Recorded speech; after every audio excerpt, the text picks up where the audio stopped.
So Everton have sacked Frank Lampard as they attempt to survive in real life, and I thought to myself, well, this is the perfect opportunity to make a save where I try to save Everton from relegation and try and make them the team they once were, a 9-time Premier League winner, or Division 1 winners as it was known back then. But who could replace Frank Lampard?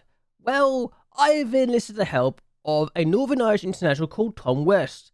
He's an Everton supporter who actually came through their academy in another one of my saves, and I thought to myself, who better to save Everton than a supporter of the club who has been in the game? Now, Mrs. Lee, he may not be very good, but we've given him some decent attributes to help him out. He's very determined because he's got 17 determination, and I thought to myself, well, if this guy can't help them, who can? Also, we're not just going to be trying to save them in the performances in the league. We're going to be trying to get rid of all this debt. All 900 million plus of it.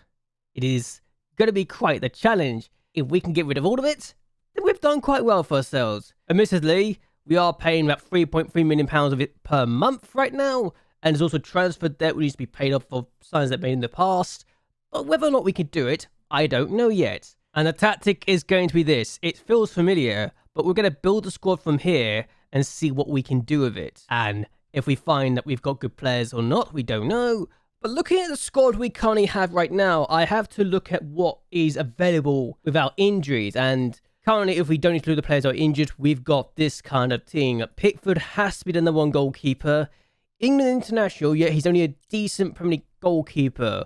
We need to work on him, and we probably need to replace him in the near future. He's been paid £110,000 a week. He's got 2 years left in his deal. He's also 28.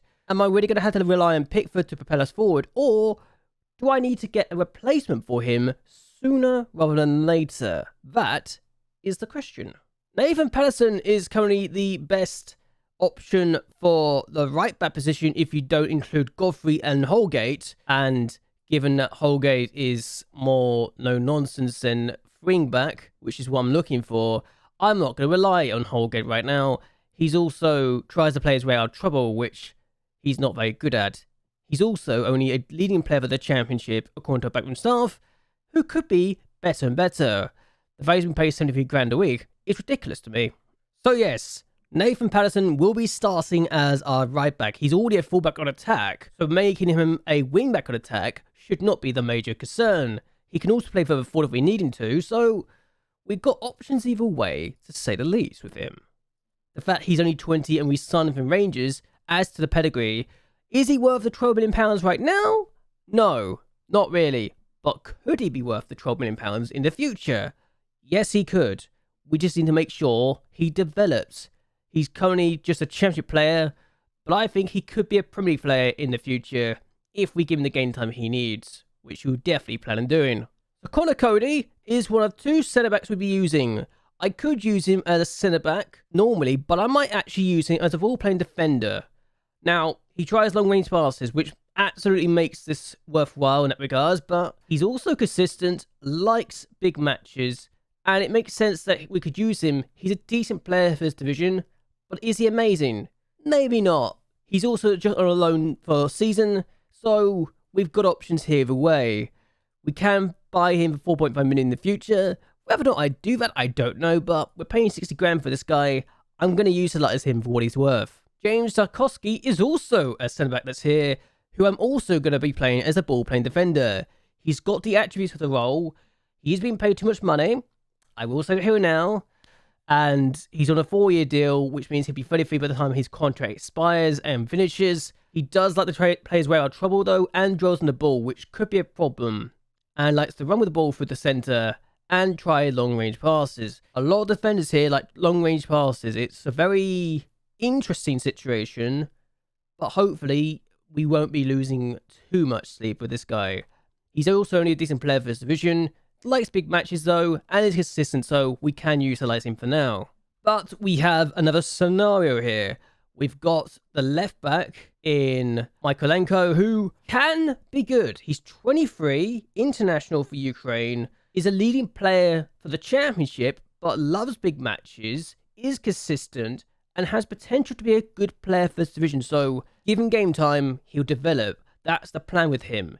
He likes to get forward whenever possible, and he hugs the line. He can also play further forward as well. So, again, perfect for what we're looking for, and he's versatile for what we can want for the position. Now, Amadou Onana, 20 years of age, definitely has potential to be a star. He's a Championship player right now, can be a Premier League midfielder in the future.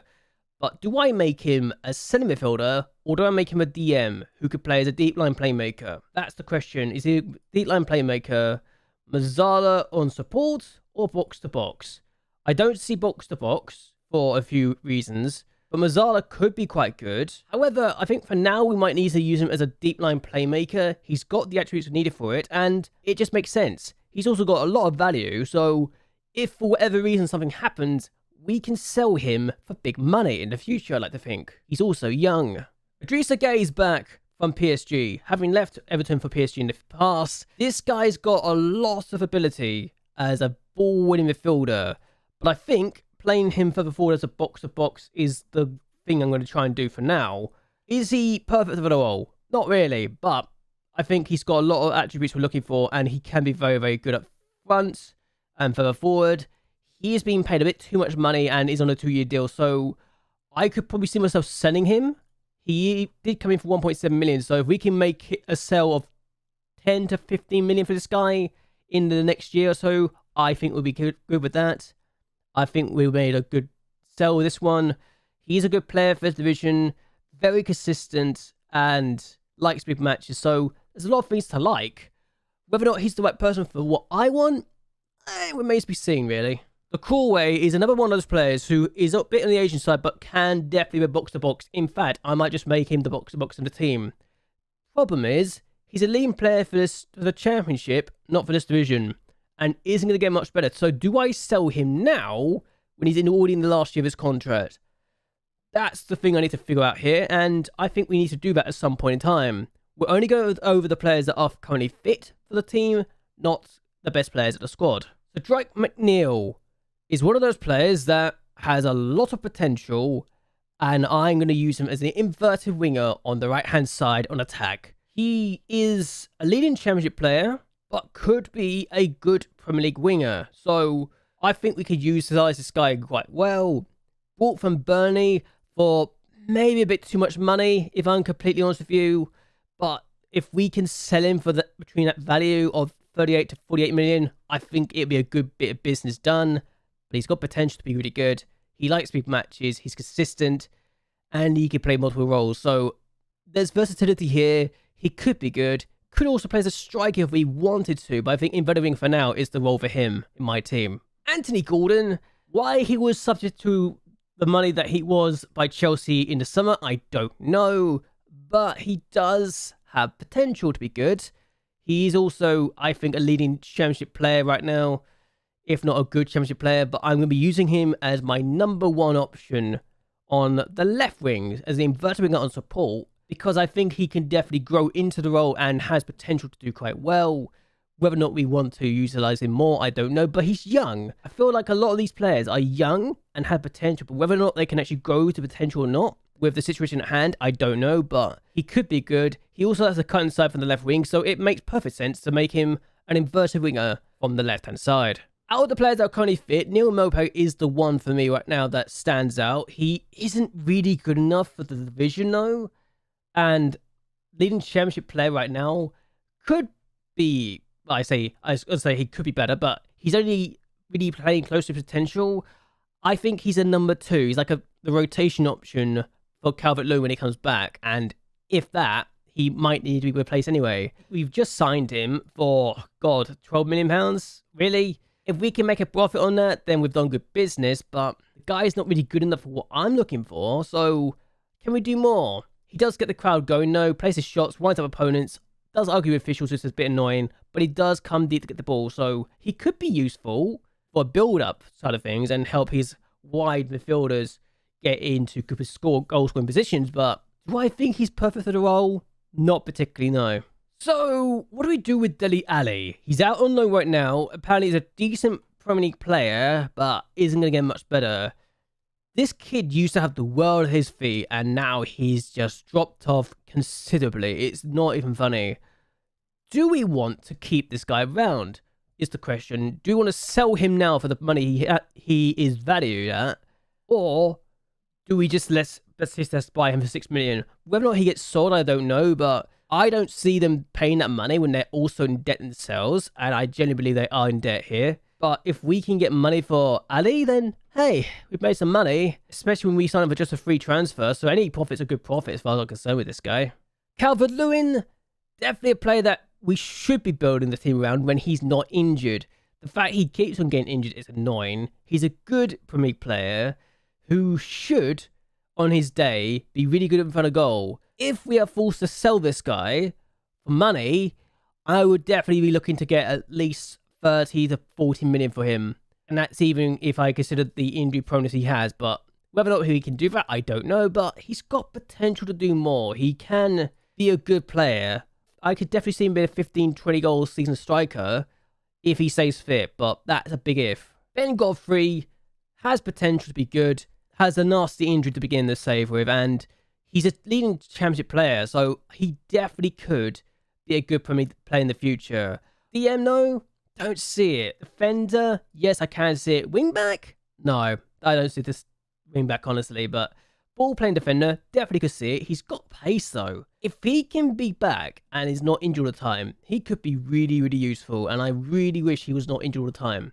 It's a major concern I have of him. If he can just do better, that'd be good. Yerry Mina's another one of the players that has the ability to be good, but is hindered by injuries and is just not really there anymore. Pay too much money. We need to cut out a lot of the high-earning players, and the fact they paid £26.5 million for him gave Barcelona of all teams a profit is concerning. But hey, on his day, he could have been really good, but he just keeps getting injured, and he just needs to be better and better. I think we need to sell him on at some point, or let his contract run out at the end of the season and just get rid of him, because he has or had the ability to be good. He just doesn't have it anymore, I think. So I look at the contracts here, and I look at the people like Andre Gomez, who is out on loan at Lille, paid 103 grand a week. Are we paying his wages? If so, he needs to be gone, and they don't have a future fee for him. So I think Andre Gomez needs to be sold to free up spaces in the wage budget, because that's something we need to work on and do better with. It's not good enough to have a player of this quality taking up as much money as he is. He would have been good before his really nasty injury, but he's not good anymore, and we need better and better players now to take up the space and take up the roles he is taking up, and take up the finances he's covering right now. Is Alex Iwobi worth 100 grand a week? No, I don't think he is. Could he be good on his day? Yes, he could. Is he going to be better than a championship player? Potentially, yes. Do I trust him to really to be worth the 35 million that was paid for him? Not really, no. Maybe a few years ago he could have been good enough, but I don't see it myself now. It's a shame, but he needs to be better and better than what he is right now. We just need to get rid of a lot of these players that are on high value wages, because I just don't think... I think when Carragher said that Everton was one of the worst run clubs, I think he meant by their transfer policy, and I can see why, because my word, some of the people that are here at this club and on the wages they are, it is actually quite bad how bad they've done with these sort of things. And why you do that, I don't know. But apparently, some clubs like to suffer. At least with this guy, they're only paying 20 grand a week, which is better than some. I don't think he's good enough to cover the position, though. I mean, as a backup, he could be good. What is his expected playing time, though? We're not paying £18 million for him, that's for certain. Are they expecting us to play him a lot? Squad player, so backup is my mind here, and I think we might need to sell him back, but he's not on a lot of wages, so he actually would be one of the players I'd keep around because of the lack of wages he's on. If we can get rid of a load of players that are on too much money, then I'll be happy. Michael Keane's one of those players that is already transfer listed when I arrived and could be gone, needs to be gone. The annoying part is he could have been good. He had the ability. He has 12 caps for England, so he must have been somewhat decent back in the day, but whatever happened to him has done so much damage to his career that he's just not good enough anymore, and that's a shame. So the fans want us to play entertaining football, be competitive against Liverpool, and become an established Premier League team. They have at least 4 out of 5 stars of influence on the board, and there's 1.1 million people following the club, so there's that. There's also a lot of people on the waiting list, so shows you that despite all their woes, Everton is a very well supported club. The board? Well, mid-table finish. Be competitive in the FA Cup, be competitive in the EFL Cup, and then work towards being establishing as themselves as the best of the rest. So that could have been fun, right? We're going to accept it either way, but they want me to play possession football, which I always do anyway, and play attacking football, which is kind of the way to go. Sign players under the age of 22 for the future, develop players using the youth system, and don't sign players over the age of 30. Then why is Idrissa Gueye here then? Anyway, I digress. We're going to accept that and we're going to go forward. So the season preview sees Everton in 12. Is that high? That feels high. I feel like that's a bit too high for what I'm looking at here, but who knows? Maybe they could be right. Maybe they could be wrong. What I do know is this is going to change either way, and I think it could be an entertaining one to say the least. So what I'm going to do is end this here. I hope you guys have enjoyed yourselves. I hope you guys like and share this video, and that you subscribe to the channel. It really does help me a lot. We've only got £2 million to work with in the transfer budget and about 2.1 million in the wages, but I think we can work around that and fix some of the issues that I hold at the club. We just need to make sure we do it properly, you know?